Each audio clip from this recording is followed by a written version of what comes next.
London. The city of opportunity. The place people from all over the world dream of moving to.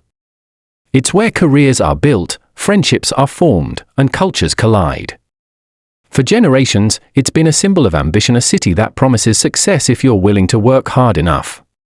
But the truth beneath that image is far more complicated. Thousands of Londoners are struggling just to survive, living paycheck to paycheck, feeling trapped in a place that no longer feels sustainable.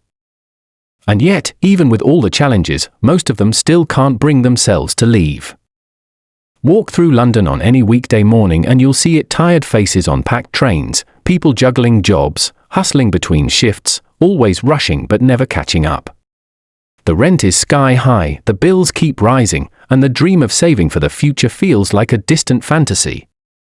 It's not just young people starting out, families, key workers, even professionals earning decent wages are finding that London life simply doesn't add up anymore. Ask anyone renting in the city and you'll hear the same story. Prices have become outrageous. Many pay over half their income just for a small room in a shared flat. Couples squeeze into studio apartments that barely fit a bed and a sofa. Those who try to move further out soon realize that cheaper rent often means higher travel costs and longer commutes. In the end, it's a trade-off that rarely works out. The dream of comfort gives way to constant compromise: smaller spaces, longer hours, less time for anything that actually feels like living. But the question remains, if life here is so hard, why don't people just leave? The simple answer is it's not that easy. For many, London isn't just a city. It's home. It's where their families are, where their friends live, where their children go to school. It's where they've built a life, however difficult that life may be. Uprooting all of that to start again somewhere else isn't a small decision. There's also the matter of opportunity. London, despite its cost, still offers something unique: access. The jobs, the culture, the connections, it's all here. For someone working in tech, media, fashion, or finance, leaving London can feel like shutting the door on their career. Even for people in hospitality, health, or education, there's often a belief that staying gives them better prospects in the long run. That hope, that idea that maybe next year will be better, keeps people hanging on, even as the cost of living eats away at their quality of life. Then there's identity. Living in London carries a sense of pride. It's tough, but it's something people wear like a badge of honor. To leave can feel like giving up, like saying the city won. There's a social element too. London is where people meet, fall in love, build friendships, and share experiences that are hard to replicate anywhere else. You can walk down one street and hear 5 different languages, smell food from 4 different continents, and feel like you're part of something global. That energy is addictive. It's part of why people stay, even when it hurts their wallets. Yet beneath that energy, there's fatigue. So many people are exhausted from simply trying to keep up. They work harder and harder, but somehow, nothing changes. Wages don't stretch far enough, savings are a fantasy, and any small setback, a rent increase, an unexpected bill can push them into crisis. The emotional toll of constantly struggling takes a toll on mental health. Anxiety, burnout, loneliness, these have become the quiet companions of city life. For families, the struggle is even more intense. Childcare costs are among the highest in the country, and space is always tight. Parents want to provide stability for their kids, but how do you do that when you're moving every year because the rent keeps going up? Some try to move further out, to the edges of Greater London or beyond, but then they face 2-hour commutes each way, leaving them with barely any time to actually see their children. It's a cruel irony: in a city full of opportunities, many parents feel trapped in a lifestyle that gives them none. Even when people think about leaving, the barriers are real. Moving isn't free. It costs money: deposits, transport, new furniture, new jobs. For those already struggling, those costs can be impossible to cover.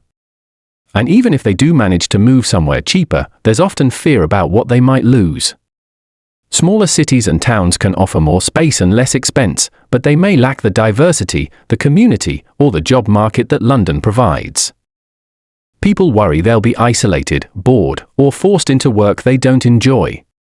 The idea of starting from scratch, far from everything familiar, can be overwhelming.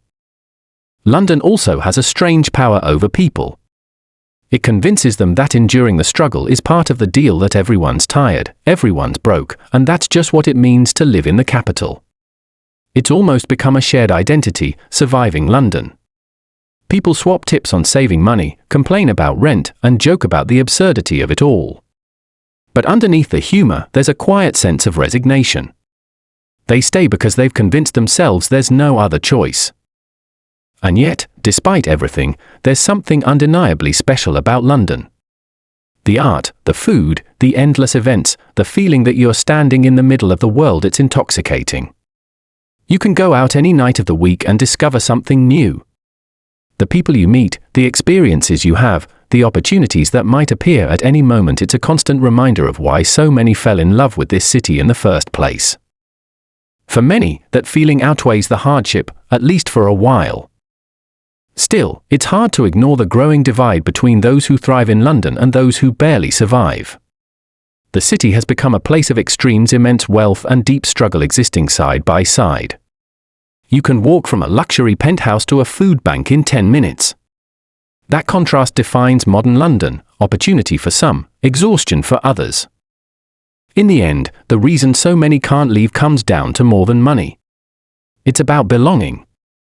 London gets under your skin. It frustrates you, challenges you, drains you, but it also inspires you. It's chaotic, imperfect, alive. People stay because, despite everything, they still believe in what the city represents: ambition, diversity, resilience.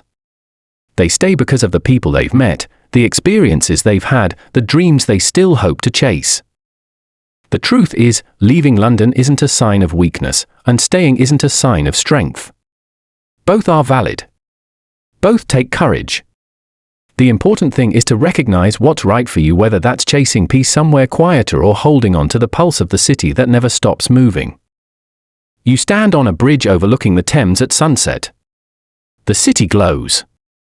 The sounds of buses, laughter, and distant sirens mix together, the soundtrack of millions of lives unfolding at once. Maybe the real question isn't why people can't leave London, but what keeps them holding on. Because even when the struggle feels endless, even when the city feels unforgiving, there's always that small spark of hope that maybe tomorrow will be better. Maybe the next job, the next home, the next break will finally make it all worth it. And that hope, more than anything else, is what keeps people here. You turn to the camera. Thanks for watching. If you've ever felt the London struggle, or if you've thought about leaving but couldn't, I'd love to hear your story in the comments. What keeps you here? What would make you leave? Don't forget to like, subscribe, and share this video with someone who might relate. Until next time, take care of yourself wherever you are, and remember, home isn't just where you live. It's where you feel you belong.